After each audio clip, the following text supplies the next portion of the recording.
শুরুতেই জানিয়ে দেব 21শে August grenade হামলা দিবসের 20তম প্রতিষ্ঠা বার্ষিকী আজ। জানিয়ে দেব গুম খুনের বিচারের দাবিতে বিক্ষোভ সমাবেশ করবে যুবদল। এছাড়া রয়েছে এবার শেখ হাসিনার বিরুদ্ধে সাংবাদিক হত্যা মামলা। জানিয়ে দেব চাঁদাবাজি, দখলদারি, লুটপাট আওয়ামী সন্ত্রাসীরাই করেছে অভিযোগ আমিনুল হকের। সর্বশেষ জানিয়ে দেব বিএনপির স্থায়ী কমিটির বৈঠক, অন্তর্বর্তীকালীন সরকারকে সময় দেওয়ার সিদ্ধান্ত। আজ 21শে আগস্ট গ্রেনেড হামলা দিবসের 20তম বার্ষিকী। আজ 21শে আগস্ট 2004 সালের এই দিনে রাজধানীর বঙ্গবন্ধু এভিনিউয়ে আওয়ামী লীগ আয়োজিত সন্ত্রাস বিরোধী মিছিল পূর্ব সমাবেশে ইতিহাসে জঘন্যতম নৃশংস হামলা চলে। ঘাতকরা সমাবেশ মঞ্চকে লক্ষ্য করে বৃষ্টির মতো গ্রেনেড হামলা চালায়, পাশাপাশি চলে গুলিবর্ষণও। সেই দিনের ঘটনায় প্রয়াত রাষ্ট্রপতি জিল্লুর রহমানের সহধর্মিণী এবং আওয়ামী লীগের তৎকালীন মহিলা বিষয়ক সম্পাদক আইভি রহমান সহ 24 জন নিহত হয়েছেন। নিহত অন্যান্যরা হলেন নিরাপত্তারক্ষী ল্যান্স কর্পোরাল মাহবুবুর রশিদ, আবুল কালাম আজাদ, রোজিনা বেগম, নাসিরউদ্দিন সর্দার, আতিক সরকার, আব্দুল কুদ্দুস পাটোয়ারি, আমিনুল ইসলাম মোয়াজ্জেম, বেলাল হোসেন, মামুন মৃধা, রতন শিকদার, লিটন মুন্সি, হাসিনা মমতাজ রিনা, সুফিয়া বেগম প্রমুখ। এই ঘটনায় আওয়ামী লীগ নেতাকর্মী, সাংবাদিক, পথচারী সহ অন্তত 5 শতাধিক মানুষ আহত হয়েছেন, যাদের অনেকেই চিরতরে পঙ্গু হয়ে গেছেন। নেতাকর্মীদের তৈরি মানব ঢালে শেখ হাসিনা প্রাণে বেঁচে গেলেও তার শ্রবণ শক্তি ক্ষতিগ্রস্ত হয়। আওয়ামী লীগ নেতাদের অভিযোগ, তাদের দলকে নেতৃত্ব শূন্য করতে শেখ হাসিনা সহ প্রথম সারির জাতীয় নেতাদের হত্যার উদ্দেশ্যে এই ঘৃণ্য হামলা চালানো হয়েছিল। এদিকে খুন গুমের বিচারের দাবিতে 21শে আগস্ট সারা দেশে যুবদলের বিক্ষোভ। গত 15 বছরে গুম ও খুনের বিচারের দাবিতে আগামী 21শে আগস্ট সারা দেশে মাঠে থাকার ঘোষণা দিয়েছে বাংলাদেশ জাতীয়তাবাদী যুবদল। যুবদলের দপ্তর সম্পাদক MN সোহেল ইসলাম সই করা এক সংবাদ বিজ্ঞপ্তিতে এই তথ্য জানানো হয়। যুবদল সভাপতি আব্দুল মোনায়েম মুন্না, সাধারণ সম্পাদক মোহাম্মদ নুরুল ইসলাম লিখিত বিবৃতিতে জানান, গত 15 বছরে হাজার হাজার নেতাকর্মীকে গুম, খুন, জখম এবং 24শে অক্টোবর লগি বৈঠার তাণ্ডব, রাতের আধারে শাপলা চত্বরে শত শত আলেম ও মাদ্রাসা ছাত্রকে পৈশাচিক কায়দায় হত্যা, নিরাপদ সড়ক ও সর্বশেষ ছাত্র জনতার গণ অভ্যুত্থানের হাজারেরও বেশি শিশু ছাত্র যুবক হত্যা এবং জখমের সরাসরি নির্দেশদাতা শেখ হাসিনা এবং তার বাহিনীর বিচারের দাবিতে এই কর্মসূচি পালন করা হবে। এদিকে এবার শেখ হাসিনার বিরুদ্ধে সাংবাদিক হত্যা মামলা। সরকারি চাকরিতে কোটা সংস্কারের দাবিতে গড়ে ওঠা আন্দোলনে সাংবাদিক তাহির জামান নিহতের ঘটনায় সাবেক প্রধানমন্ত্রী শেখ হাসিনা সহ আরও 7 জনের বিরুদ্ধে হত্যা মামলা দায়ের করা হয়েছে। মঙ্গলবার রাতে রাজধানীর নিউ মার্কেট থানায় মামলাটি দায়ের করেন নিহত সাংবাদিকের মা।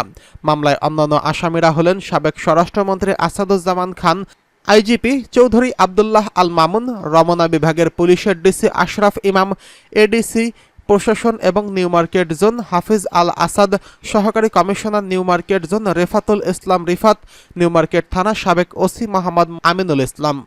মামলার এজাহারে উল্লেখ করা হয়, গত 19শে জুলাই তাহির রাজধানীর সায়েন্স ল্যাবরেটরি এলাকায় আন্দোলনে অংশ নিতে যান। এ সময় ছাত্র জনতাকে উদ্দেশ্য করে পুলিশ গুলি ছোড়ে।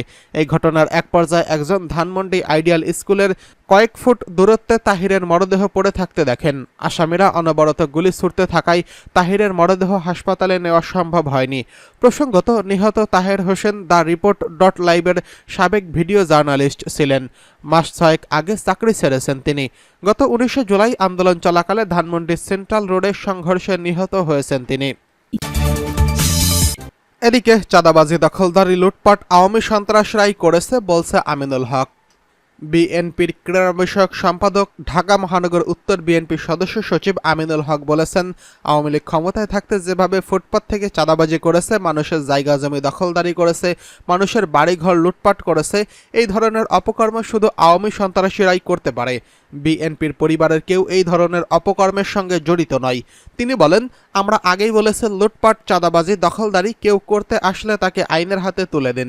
যদি আমার দলের নেতাকর্মীও হয়, তার কোনো ক্ষমা নেই। স্বৈরাচার শেখ হাসিনা ও তার মন্ত্রী, এমপি সহ অজ্ঞাবহ প্রশাসনের কর্মকর্তাদের বিচারের আওতায় এনে শাস্তি দেওয়ার আহ্বান জানিয়ে আমিনুল হক বলেন, বাংলাদেশ আজ স্বাধীন। বাংলাদেশের মানুষ স্বাধীনভাবে কথা বলতে পারছে। এই স্বাধীন বাংলাদেশে আমাদের আর কোনো স্বৈরাচার দেখতে চাই না। তিনি বলেন, আমরা বাংলাদেশে আর কোনো স্বৈরাচার তৈরি হতে দেব না। বাংলাদেশে যেন সুস্থ ও স্বচ্ছ ধারার রাজনীতি তৈরি হয়, দেশ মেরামত ও সংস্কারে আপনারা আমার সকলকে একযোগে কাজ করতে হবে।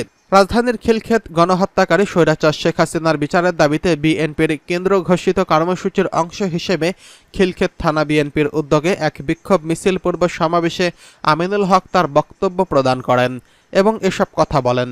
বিক্ষোভ মিছিলটি খিলক্ষেত এলাকার বিভিন্ন সড়ক প্রদক্ষিণ করে। বিক্ষোভ মিছিলে ঢাকা মহানগর উত্তর বিএনপির আহ্বায়ক সাইফুল ইসলাম নীরব, জাতীয় নির্বাহী কমিটির সদস্য তাবিত আউয়াল, মহানগর সাবেক যুগ্ম আহ্বায়ক আক্তার হোসেন, সাবেক যুবনেতা এস.এম. জাহাঙ্গীর হোসেন, যুবদল ঢাকা মহানগর উত্তরের আহ্বায়ক শরীফউদ্দিন জুয়েল, খিলক্ষেত থানা বিএনপির আহ্বায়ক এস.এম. ফয়জুল হক, যুগ্ম আহ্বায়ক মোহাম্মদ স্বপন, মোবারক দেওয়ান, সি.এম. আনোয়ার হোসেন সহ প্রমুখ উপস্থিত ছিলেন। এদিকে বিএনপির স্থায়ী কমিটির বৈঠক, অন্তর্বর্তীকালীন সরকারকে সময় দেওয়ার সিদ্ধান্ত। নোবেলজয়ী অর্থনীতিবিদ ডক্টর মোহাম্মদ ইউনূসের নেতৃত্বাধীন অন্তর্বর্তীকালীন সরকারকে সময় দেওয়ার সিদ্ধান্ত নিয়েছে বিএনপি। তবে সরকারের অগ্রাধিকারের ভিত্তিতে রাষ্ট্র সংস্কার করে দ্রুত নির্বাচন দেওয়া উচিত বলে মনে করছে দলটির স্থায়ী কমিটি। সোমবার রাতে বিএনপির স্থায়ী কমিটির বৈঠকে অন্তর্বর্তীকালীন সরকারের বিষয়ে দলটি এমন মনোভাবের কথা জানিয়েছেন। এছাড়া পিলখানা হত্যাকাণ্ডের পুনঃতদন্ত চেয়ে বিভাগীয় তদন্ত কমিটির দাবি তোলার সিদ্ধান্ত করা হয়েছে।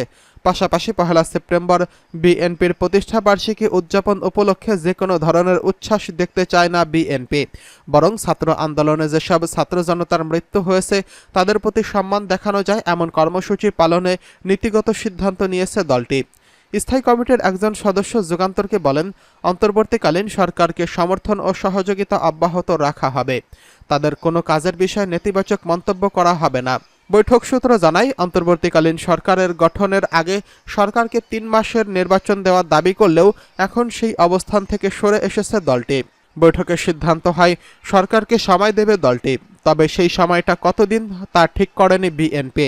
বৈঠকে নেতারা বলেন, নির্দিষ্ট সময় দেওয়া ঠিক হবে, পরিস্থিতি অনুযায়ী সময় ঠিক করতে হবে। স্থায়ী কমিটির একজন নেতা বলেন, সরকারকে অগ্রাধিকারের ভিত্তিতে রাষ্ট্র সংস্কার করা উচিত। এটি একটি চলমান প্রক্রিয়া, তাই সব সেক্টরে হাত না দিয়ে গুরুত্বপূর্ণ সেক্টরে সংস্কার করতে হবে। বিএনপি এই মুহূর্তে সরকারকে দ্রুত সময় নির্বাচনের দাবি জানাবে। সরকারকে সমর্থন এবং সহযোগিতার আশ্বাস থাকবে তাদের বক্তব্যে।